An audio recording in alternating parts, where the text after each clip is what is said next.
What's good, everyone? It's Dusk. This is going to be my um, review of Raw last night. Sorry, I kind of just spaced out there for a second, by the way.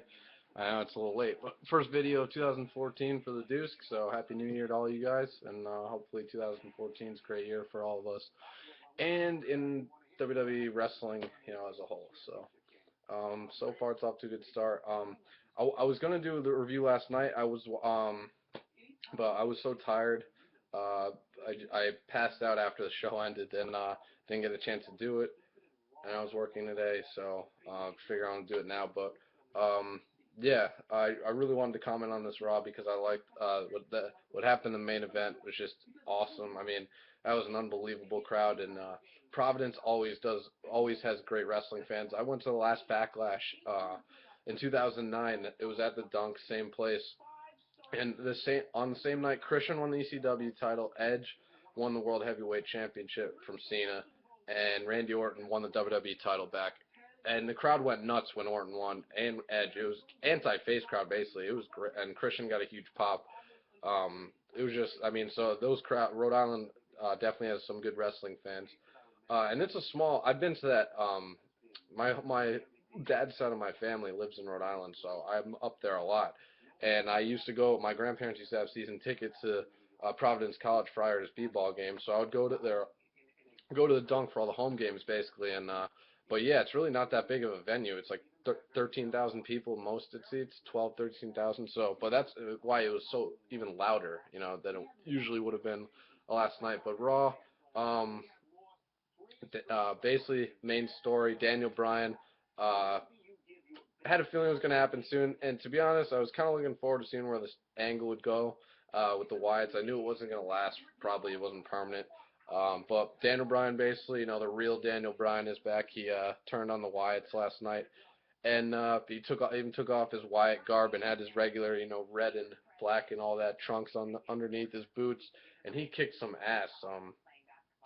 Let's see, matches. The show started off the Usos versus Bray Wyatt and Dan Bryan, which was as advertised. Um, and the Usos ended up winning. I think it ended up being a disqualification. Usos ended up winning, and then Bray Wyatt hit his finisher, Sister Abigail, on uh, Debray after the match. So it's like, but then after he's like, it's all for the greater good, Brian. Like everything will be better from here on out, and all that. Oh, get the fuck out of here. Um, sorry. uh, so yeah, um, fuck, I just completely lost my train of thought. Some distracted me on TV.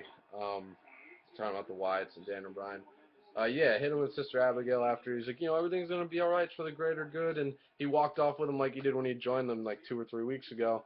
And later, Kane's or Brad Maddox, one of them, the Authority wasn't there tonight. It was Brad Maddox and Kane basically running things. Basically, match was set up later, rematch between the Usos and Dan Bryan and Bray Wyatt, but this time be inside a steel cage, so it's pretty cool.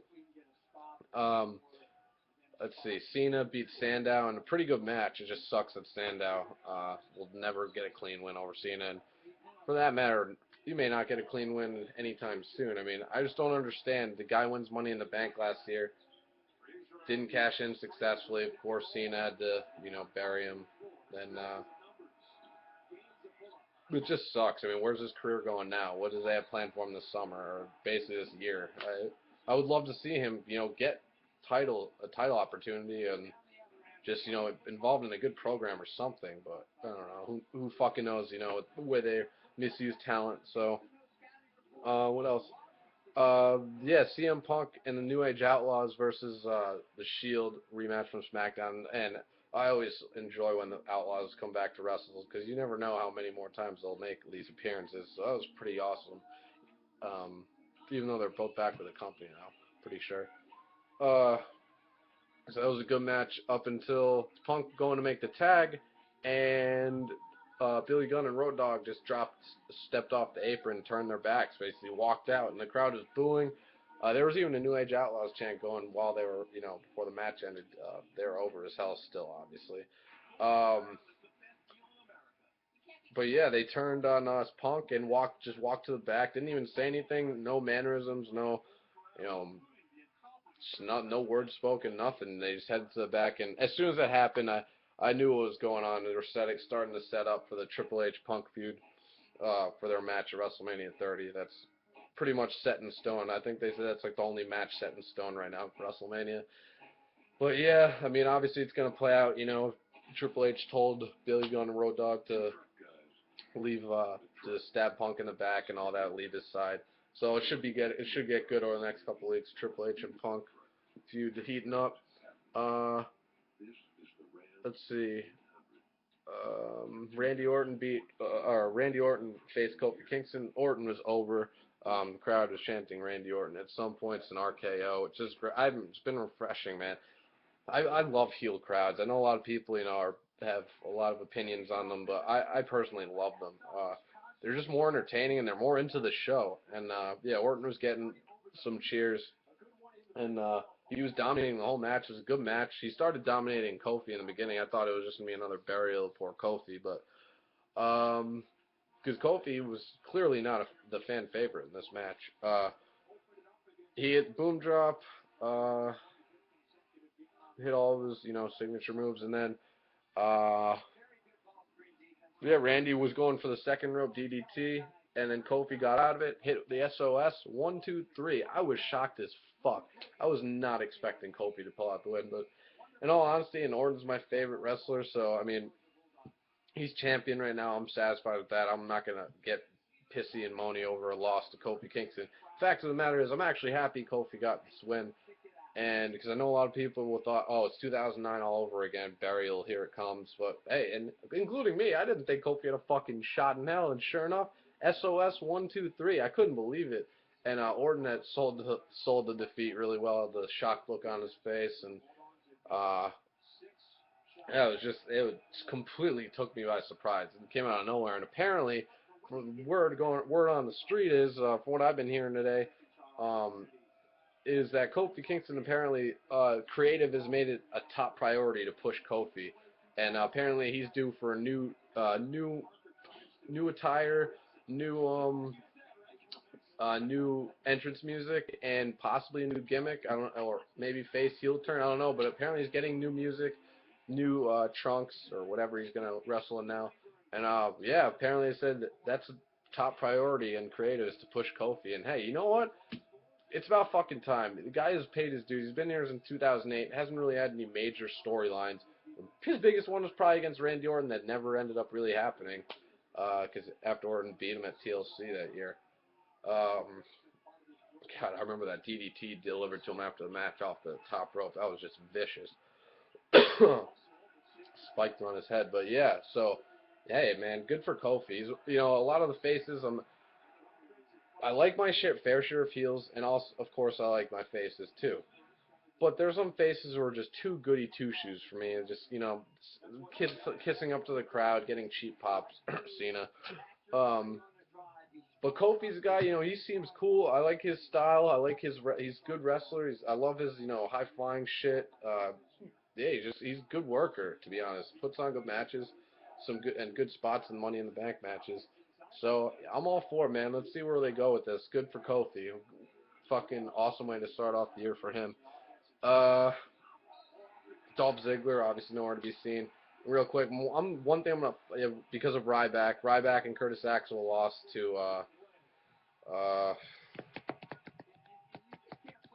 fuck did they wrestle?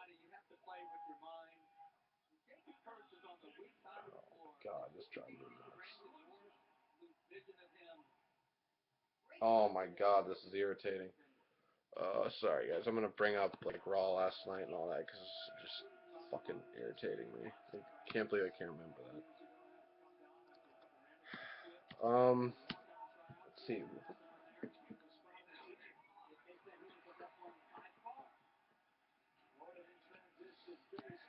That's right, Cody Rhodes and Goldust. Yeah, beat Ryback and Curtis Axel, Rybaxel, whatever. Cody had a nice counter to Axel's finishers, hit into the crossroads, 1, 2, 3. And they're such a good team, man. They really do have good chemistry together. And I'm a lot of people are talking about possibly Cody versus Goldust at WrestleMania. I would love to see that happen. If anyone turned heel, it would probably be Goldust. Cody's only newly faced, um, and Goldust is only back for a short term, anyways. I think he'll probably be done after WrestleMania. But yeah, fucking, I'd love to see those two go at it. But anyways, that was a nice win. And then let's see, Jack Swagger wrestled. Uh, who did he face?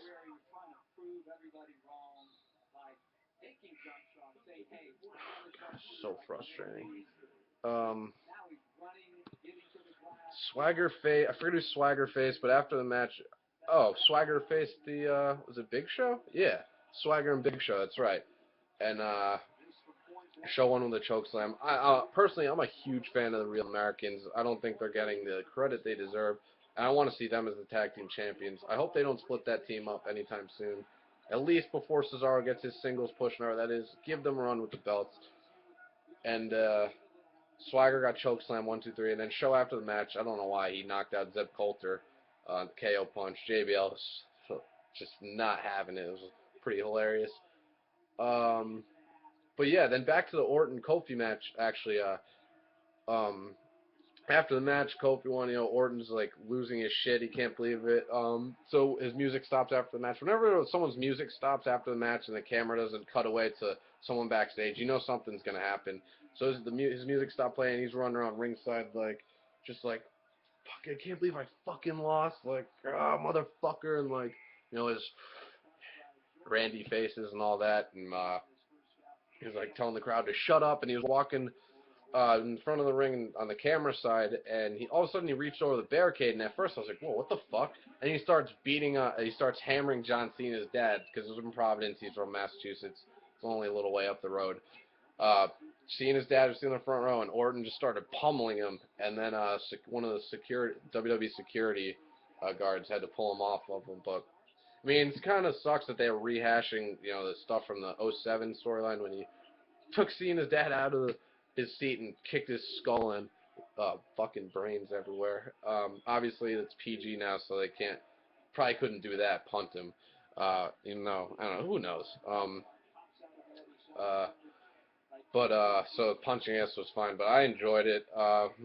Cena's dad needs to learn not to sit in the front row. No, but then Cena runs out, obviously chases Orton off. Yada yada yada. They load him up onto a stretcher. Really, you have to be put on a stretcher and a neck brace because you got fucking hit with 3, 4 right hands.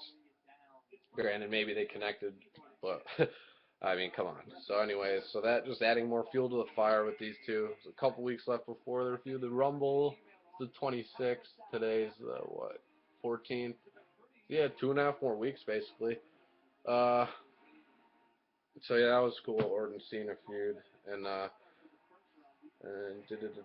then see AJ and Tamina beat uh, the Funkadactyls. AJ using it with her Shining Wizard. Uh, awesome. See, first of all, it's one thing for me to have an obsession with this girl because I have fucking AJ. She is so cute. I can't take it. She's cute and she's sexy at the same time. And damn, that ass. And she can wrestle too. Clear by far the most entertaining diva we've had in the past 5, 6 years. Ever since Trish left, basically. So yeah, AJ won with a Shining Wizard on Cameron, I believe it was. AJ was over too. The crowd was chanting, "We love AJ," and you could clearly see people, cheering for her. And the Funkadactyls after attacked AJ or whatever, like Naomi with her stupid move. She had fucking gold lipstick on. She looked like such trash. It was disgusting.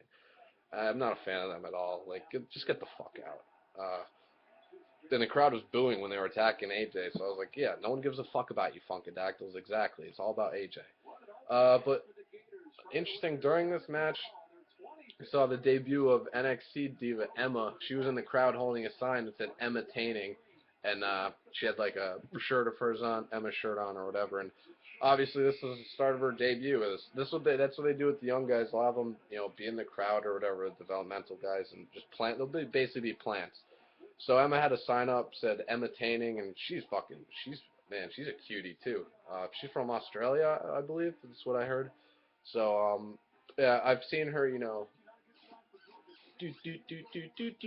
or NXT shit, her gimmick, and seemed to be pretty over in the bubbles and all that. I have a feeling that could get over pretty quickly with the fans, because she's a bubbly diva, and she'll be a face. She's gonna be a face, obviously. Guarantee you, she's gonna feud with AJ in a couple weeks, or she's gonna interfere in one of AJ's matches. They're gonna have a confrontation. We'll start a feud, hopefully. So that's good to see. That was cool to see Emma there, and they mentioned her. JBL mentioned her. He said, "Hey, that's NXT Diva Emma," and they're like, "Well, you should know you're general manager of NXT." Man, I wish NXT was on TV. So yeah, now hopefully, with Emma, great. I'm glad to see her. And now, hopefully next up is Paige. So yeah, should be a good year for the Divas. So AJ won that. And then basically, if I'm missing anything else, guys, I apologize. Oh yeah, the first inductee is announced into the 2014 class of the WWE Hall of Fame, Ultimate Warrior. Awesome, well deserved. It's about time. I'm happy he and Vince have buried the hatchet. You know, put their differences aside or whatever. And Warrior coming back home, be inducted, should be pretty cool to see that. Obviously, I wasn't alive for, when he wrestled her. I was really young when he was in his prime, finishing up basically. So I didn't really get to see any of his matches, but I've seen all the clips and what a beast he was and all that. So it's cool stuff. He definitely was pretty popular in his day. So like Cena is now pretty much. So yeah, it's cool to see, and I'm interested to see who will induct him next. I mean, it has to be Randy Savage. I mean, come on, it's long overdue, man. What the fuck? Show the Macho Man some love. Oh yeah. And if I miss anything else, guys, I apologize. And then after that, basically what else happened is the cage match, main event. Usos against Daniel Bryan and Bray. This was crowd was chanting, "This is awesome." There were a couple cool spots. Usos double suplex, double backdrop D-Bry off the top rope. And it was a tornado tag, obviously. So all four guys in the ring at once. The cage, you win by pinfall submission or escaping the cage. And Kane came out, padlocked the door, so you couldn't escape through the door. Had to climb out, win pin submission. And Luke Harper and Eric Rowan were on the outside. So it was a pretty good match. And the end came when all four guys were on the top rope in one of the corners, basically. And one of the Usos hit Daniel Bryan to cause him to slip or whatever, so he landed on the rope that Bray Wyatt was on. He caused him to fall, nut shot, painful, and then Usos, both of them, and then and Daniel Bryan fell. I think they hit him, and then they climbed out and basically both fell onto the Wyatts, Harper and Rowan. The Usos win. Good for the fucking Usos, man. I'm happy they're getting their due. They deserve it as well. They've busted their ass for the past 2 or 3 years, and there's another team I want to see get the tag team titles, and have them main event on Raw on the 1st of 2014. Good for them. That's awesome. But yeah, and then after the match, basically Bray Wyatt looking at Daniel Bryan saying something, whispered something in his ear, and he was set like he did earlier in the night, and then Daniel Bryan got to his knees and did this, followed buzzards, all that, and then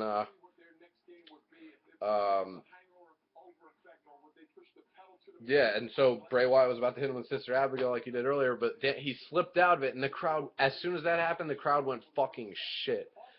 Went ape shit. I'm sorry. Excuse me.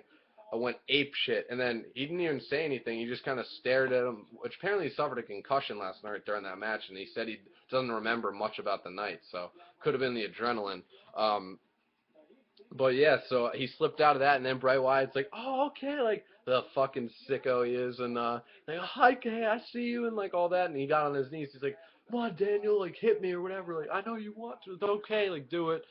And Daniel Bryan like standing in the corner, like you think he was gonna deliver his running knee, and he didn't. And then Bray Wyatt got up and said something, and all of a sudden, Daniel Bryan attacked him, sent him in the corner, 3 running drop kicks, those drop kicks he does, 3 huge ones to the face.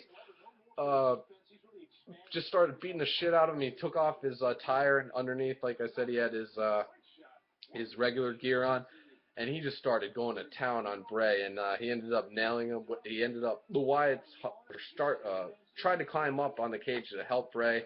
Daniel Bryan kicked them both off the side, so they landed on the outside, so they were down. And then Daniel Bryan just hit a vicious, as he was setting up the yes, This time it was a slow yes. He was like a serious look on his face. That that had to be one of the best chants I've ever heard. The slow yes. It was like yes, yes, yes, absolutely. It was the camera view of that was incredible. And when he hit that, the crowd went nuts. They were going ape shit. Yes, and then after when his music finally played, though we hadn't heard it in a few weeks, more yeses, and he climbed to the top of the cage and just. So Daniel Bryan is back, baby, and you could see him kind of at the end. He said, no, like no way I was gonna be with them, like join them or whatever. So Daniel Bryan is back. That was pretty cool. Um, that Providence crowd was awesome, man. And I will say this now, the Wyatt Daniel Bryan angle is done. Well, I mean him being in the family is done. Uh, that promo they cut before they came out for the cage match was cool, was really good, and what they were Bray basically said some stuff, and then Daniel said, tonight inside this cage we find, and then he just blankly stared off into space, monsters, and then Bray's face just cut in front in the camera. It's like run, and then yeah, just went to commercials. So that was cool, but awesome Raw, really good Raw. I would give it like an A if I had to grade it, an A, maybe an A plus. Epic crowd. Daniel Bryan's back. Saw Emma debut. I mean, not like officially debut as like a wrestler, but she debuted. She's gonna be on the roster soon. Next couple of weeks, she was in the crowd. AJ won. Uh, Orton put Kofi over, and that's another thing I want to get off my chest. Sorry, this video is so long, guys. The difference between Orton and Cena, I haven't seen Cena put anyone over besides Daniel Bryan in so long. Orton put Kofi over last night. Orton has no problem losing cleanly. I saw him lose to Del Rio clean. Del Rio made him tap out with his cross arm breaker last year when he was faced. Daniel Bryan made him tap out cleanly in their epic Extreme Rules match on SmackDown. Orton loses clean more often than people think, but people just like to be ignorant and fucking deny, just turn an eye to it, whatever, a blind eye to it. But so that's why I always love Orton for, he's willing to put guys over, and he probably likes working with Kofi, and yeah, so why not? Let's get Kofi started on his push. So bravo to Orton, actually putting guys over. I would love to see Cena lose clean on Raw, and I don't think we'll ever see him tap out again. The only time he tapped out was back when he was a heel, like feuding with Taker and Kurt Angle in '03. So yeah, guys, that's pretty much it. That's what I wanted to say about that. And again, Dolph Ziggler not on Raw. I'm really pissed about that. Fucking Ryback. The guy clearly doesn't give a fuck about hurting people. So I really wouldn't care if he got a little banged up. And I don't wish injuries upon anyone. But I wouldn't care if he got a little nicked up because, like I said, he doesn't have a problem with hurting other superstars. Who knows if Dolph's career will ever be the same again? I mean, this guy is a fucking botching hack. I mean, he's green as fuck, and he needs to just go back. I wish FCW is still around. Maybe go to NXT, Skip. Who knows? Get your, I don't even know what his stupid little one-liner was when he was Skip Sheffield. But anyways, I really hope Dolph gets back. But in the meantime, though, while he's out, this would be the perfect time to start hyping him because apparently his concussion wasn't as severe as originally thought because this is obviously the second one. His first one, basically, which I think cost him his world title run. Thanks, Swagger, even though I like you. So this would be right now to hype Ziggler up, I think, for the Royal Rumble, or just the time to hype him up to come back and maybe even enter him surprise in the Royal Rumble. I just want to see Ziggler. I don't want him to be released, and I don't want him to be a fucking jobber. If Kofi can get a push now, and Kofi sucks on the mic, whereas Dolph actually has some talent with the mic, that'd just be ridiculous. So hopefully Dolph has bright things ahead for him. Anyways, guys, this is way too long. It's coming up on 24 minutes now. Almost 24 and a half. So comment, subscribe. Let me know let me know what you guys thought of last night's Raw. Yeah, D-Bry is back. And yeah, that's pretty much it, guys. Until next time, this is the Deuce. I'm out. Peace.